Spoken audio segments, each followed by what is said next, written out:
This is what you're listening to. Arguably, everyone on the planet listens to music, some music of any kind. But very few people can convert this into what you're listening to right now. And even though a lot of people can associate these symbols with having something to do with music, there's a small batch of really highly trained professionals who can convert this into something that's worth listening to. Now, why do I bring this up? This, wow, that's heavy. This is one of the books in a brand manual, and it is the design equivalent of sheet music. And when I show stuff like this to you, a lot of people are going to readily recognize this as having something to do with brand and design. Now stick around, because on this show we're going to talk about how design thinking as an approach can be used to directly help your business drop your operating costs. And somewhere along the line, this thing, it's going to play a huge part in it.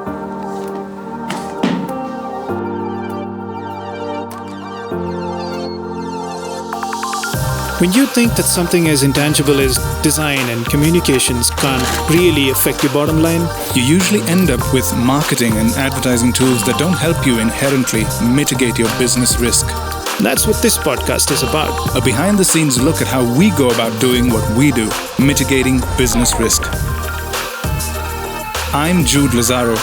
And I'm Mark Lazaro. And you are watching our weekly video podcast.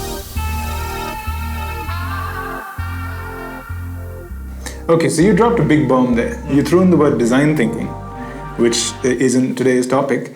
And you also mentioned that something like that, a visual identity manual, a set of rules, can somehow directly drop your operating costs. Right. You've got a lot of explaining to do. Yeah, it is difficult to explain this. Okay, I'll tell you what. The first thing I'd want to do though is maybe pull up a couple of definitions. Now, I don't want to lose you here. These are not, textbook definitions. But nonetheless, I have to do design thinking justice by going to the mecca of design thinking, which is IDEO, which is where it came from, and quoting Tim Brown on it. Tim Brown is one of the partners in IDEO. So I'm going to take you to the IDEO website and read off Tim's definitions, verbatim. Design thinking is a human-centered approach to innovation that draws from the designer's toolkit. Here's the crux though. To integrate the needs of people, this is really important, the possibilities of technology, simple to understand, and of course the most important bit here, which is, and the requirements for business success. So that's Tim Brown's, I think, slightly poetic take on this definition? Yeah. And I when I was researching design thinking, I got a really neat excerpt. That was very nice. It says design thinking is a methodology used by designers to solve complex problems. And that I thought was a much clearer, more kind of crisp way of looking at it. It's a methodology to solve complex problems, and designers use it. It's a more simpler, less poetic way of describing it. Yeah. Now, the beauty here is that I think Tim was a little more clear about why, because here they say, and find a desirable solution for their clients. Yeah. And he defined that very clearly by saying business success. And that's what the show is about, mitigating business risk. Right?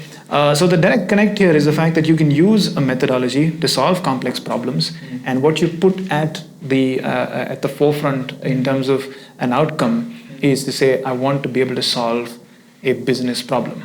So designers can do this, solve complex problems, and get you as a company to be able to achieve a business outcome. So the first thing I've done is I've narrowed the business outcome to just really, dropping operating costs. At least for this episode. And then I've gone one step further and taken this operating cost and narrowed it even further down to just companies that I think would have a lot of custom printing that they do.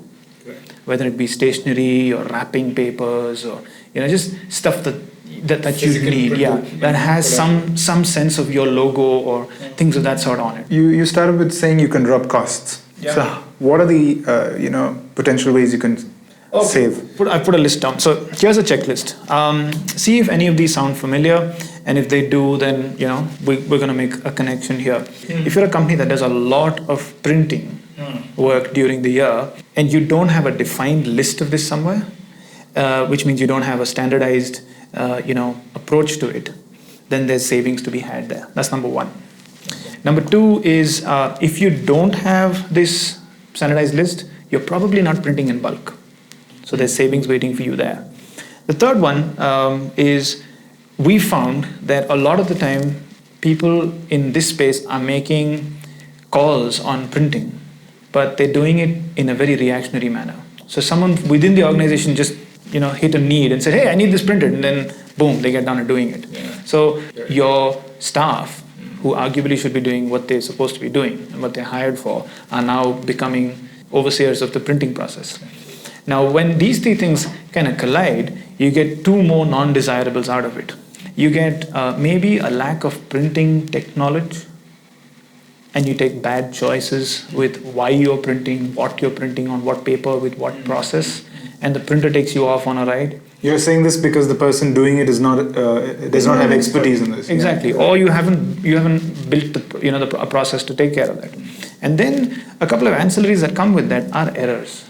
Like say you handed the job down, it was a reactionary job, you handed it down. Someone down the line just makes a simple error like omitting to put a number. Or there's an error in the phone number. Or there's a spelling mistake. So all of this last minute stuff just kind of collects and becomes huge, risks, and there's lots of savings to be done there. Yeah. The last 2 points that I'm going to bring up now are a little more kind of surface level, where, for instance, if you're someone who's just got good taste and you realize that all of these things which you're printing or which your company is printing just don't match up. And it bothers you. Then I'll put you in the design Nazi camp, and I'm being nice when I say that. Yeah. I really mean this in a positive way. You're going, that this doesn't match up. Yeah. Or this book that you went and invested in and you got somebody on board to, build for you. That a lot of the rules in here are being, broken and broken like crazy. About it. And that's just building up frustration. Yeah, and if this sounds familiar, that you're not losing operating cost here. You're creating a situation where at some level someone's going to judge you, judge the brand, and in an extremely soft and immeasurable way, you're losing brand value. All right, so well and good. You've got a list of things that if any of these issues are occurring, you're probably losing out money, and it's a place that you can potentially save. Mm-hmm. But are we coming across as somebody who just goes and analyzes the company and saying you're messing up, or do we actually? Is there a way to set up something where this doesn't happen automatically? Oh yeah, you're right, and we did something extremely specific about it. It took us almost a year to do it, and that's the story that I want to tell. So here's how it started.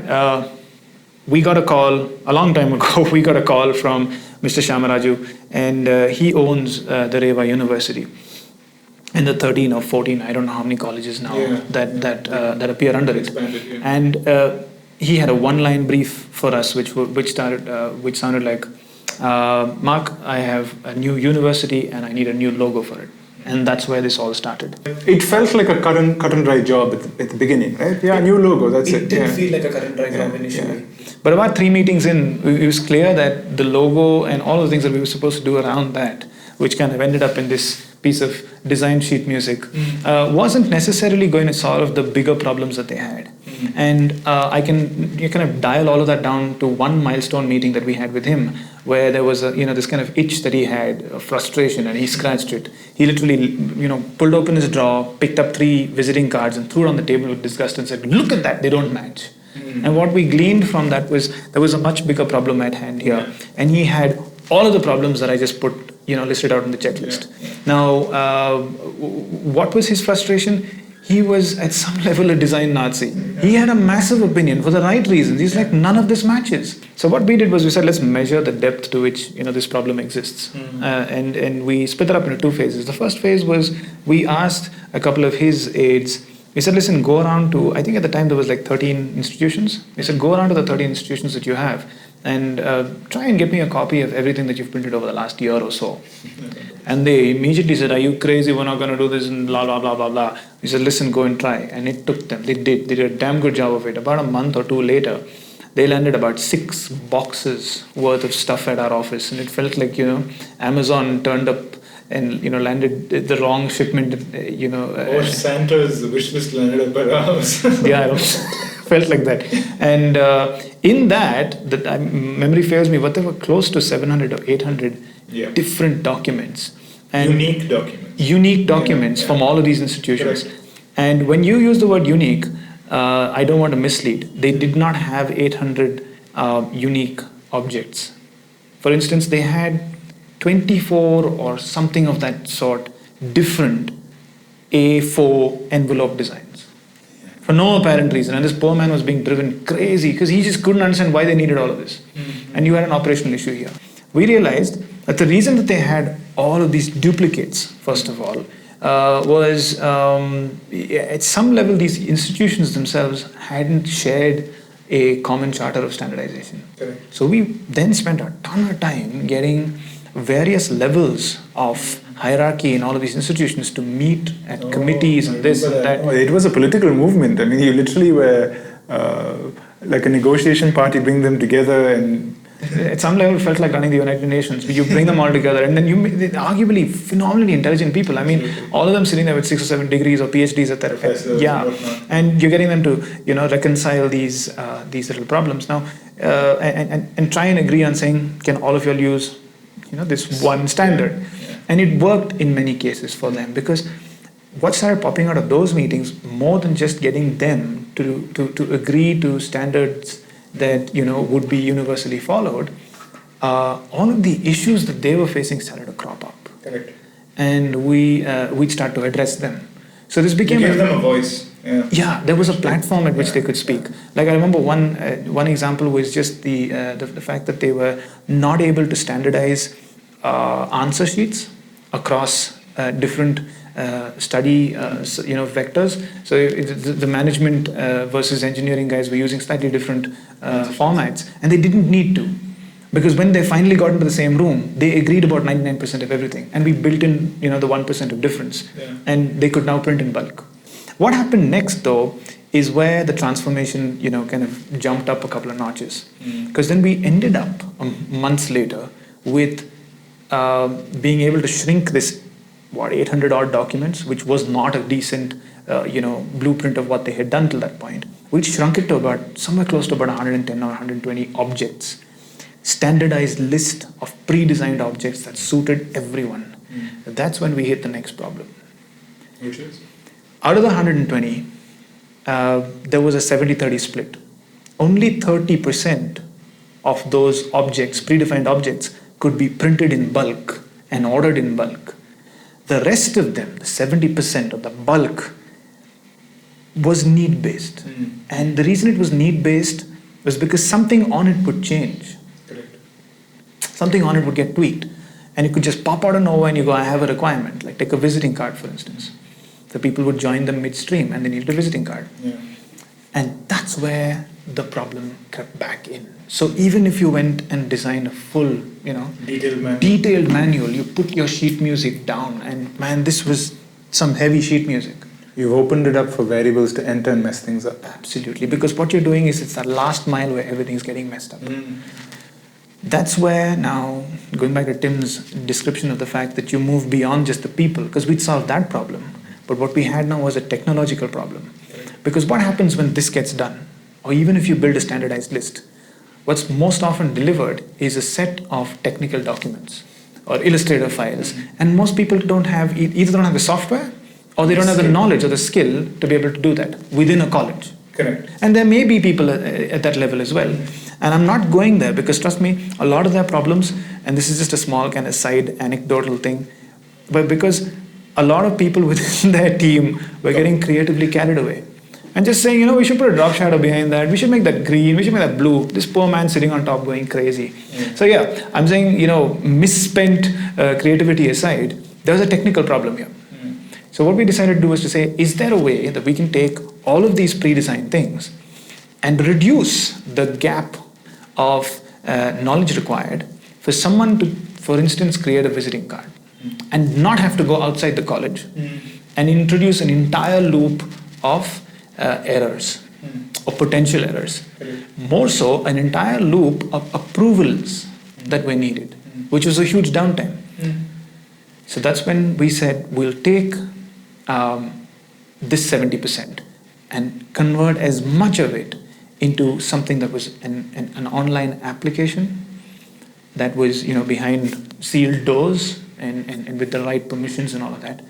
But long story short, someone with the knowledge of sending email could make a working digital print ready artwork for a visiting card, for instance. And it would not break any of the commandments set in that book. No matter how many of these things you printed, they would all be clones in some way or fashion of each other. Okay, so that works for standardization. If I, as one of the people in Reva, had to create a visiting card, for instance, and I went and took the original CorelDRAW file and I somehow got somebody to come and create it, make a print file, it took me a day to even get it approved. Right. What kind of time benefit would this app give me? Less than 10 minutes. 10 minutes. Less than. Okay, let's time it then. Come. Are you serious? Yeah, your time starts Okay, fine. now. Oh, goodness gracious. Okay, one second. Now I'm feeling the pressure. All right, so this is a dashboard. This is a whole bunch of stuff that I've created. And I'm going to now create a new... there are 3 types of visiting cards. You're wasting time. Okay, fine. I'm going to pick one. All right, so this is a card for Jude. Yeah. And this is requested by Jude. It's probably what your email ID looks like if you're part of this institution. Your name, as best I know, is... And your designation is, say... And your qualification is a... Hey, I'm being nice to you, dude. Okay, what's your phone number again? 988-6709-272. Okay, and your email ID again. Boom! Click the preview button. Ta-da! Okay, but I'm assuming you intentionally messed up all that. I did. I'm assuming that someone made a lot of mistakes here. Okay. Right? Okay. But how long did that take me? You're at 1 minute, 15 seconds. Yep. So that's why I said it's going to take you less than 10. Because now at this point in time, you can see there's no download button here. There's just a submit button. When this guy clicks submit, whoever he is, you get an email, and that could be either your personal email ID or the official ID that you're given. And you get a copy of this card, and you get to tell him if all of the data that is so close to you, all of this data is close to you, if it's right or not. Like for instance, I misspelled your name, and now you can tell this guy, hey, my name's not that, and you can start to make that correction. So even if you went through 2 kind of cycles of iterations of correction, what you have is a built-in process of error elimination, because you've taken the person who knows this data best and told him, you make sure that this stuff is correct. Because if he gave the clearance, there's a record of him having done that. So let me correct this stuff. So I just go through. So assuming that that's design, there's PhD, that was correct. 9 PhD. Huh? Oh, right, yes, I didn't see that.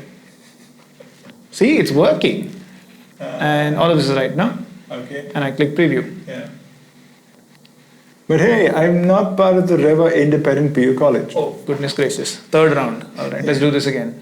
So which college are you part of? I'm part of the first grade college, yeah. What is that? This one? No, Evening or? the non-evening. The non-evening, okay. Watch this now. Look carefully at the card and look at what changes.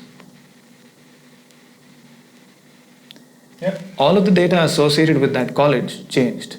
Now, as you can see, I didn't have to input that. Correct. Second level of error elimination. We took all, you can standardize data, and like any database is capable of doing it, we manifested this on top of the food chain and put one person in charge of it. So if there was a phone number that changed, that change would percolate down to every document. So that's, and not to this guy who made... That's not a change that's democratic. It's put into the hands of somebody who has pure context on that subject. Exactly. Exactly. And this is the 3rd time that you are getting an email from me, and now everything seems correct. Yeah. And you click an approve button in your mailbox. Yeah. And then this submit button becomes download. Right. So I don't get any surprises at the end of the day. Yeah. And anyone who's made a print artwork before or seen a print artwork before sees the fact that this is formatted for, to go straight to printer. Yeah. some of the huge technology hurdles that we had to jump over had a lot to do with how do you take something from a web browser and make it print ready.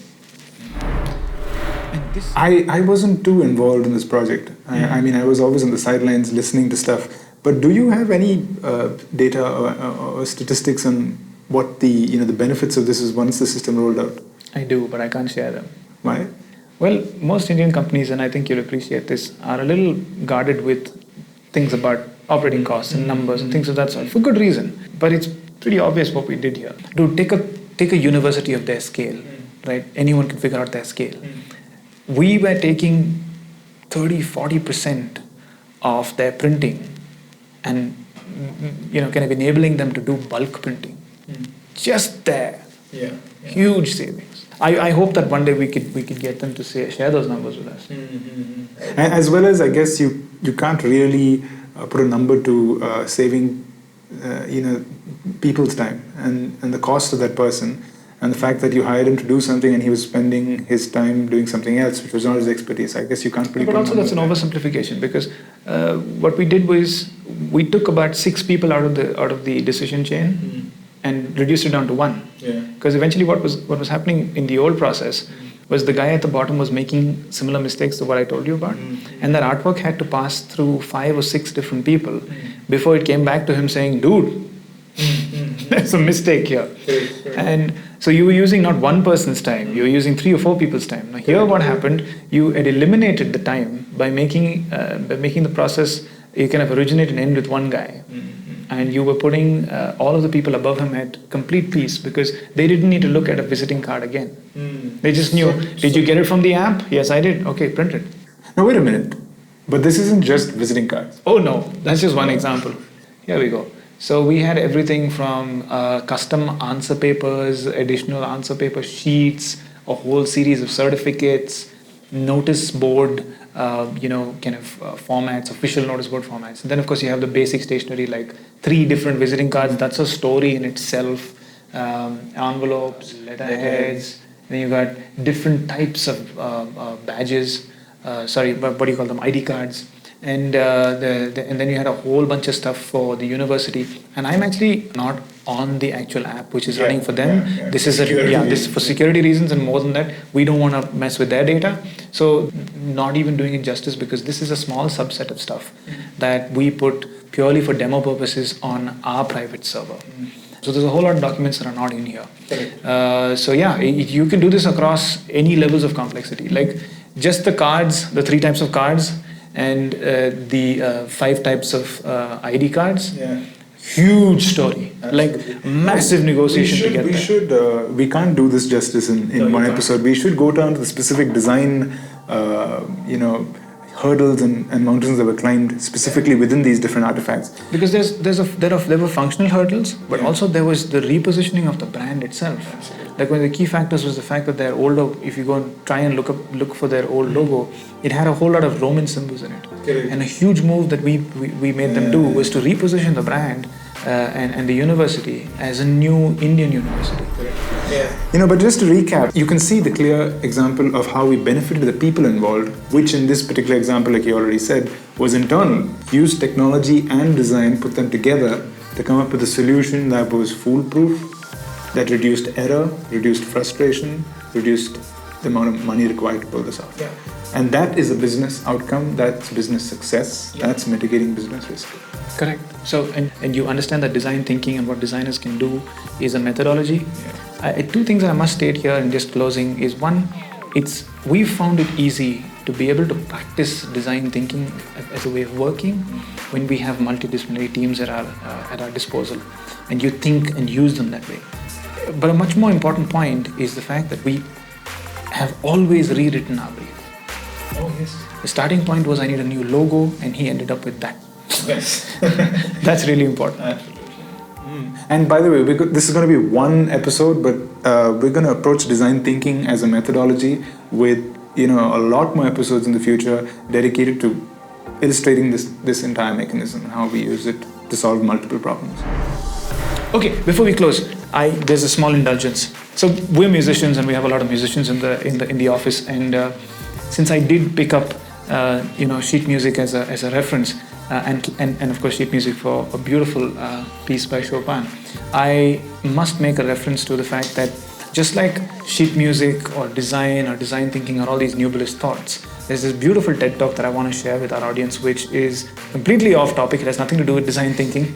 It has something to do with classical music. It's a story beautifully told by one of the world's greatest orchestral conductors, Benjamin Zander, and it's a really, really sweet story. So you got to watch this. We'll put it in the show notes. All right. So that's a wrap for this episode. Thank you for joining us. Don't forget to subscribe, follow us on Instagram, Facebook. Instagram, you get to know what's happening here on a daily basis. We're not all this formal all the time. Some madness that you'll see about us on Instagram. Please comment. Please tell us, stuff that's on your mind. If we can talk about something specific to a problem that's rising in your particular business, put it down there. We're looking for interaction. Thank you so much.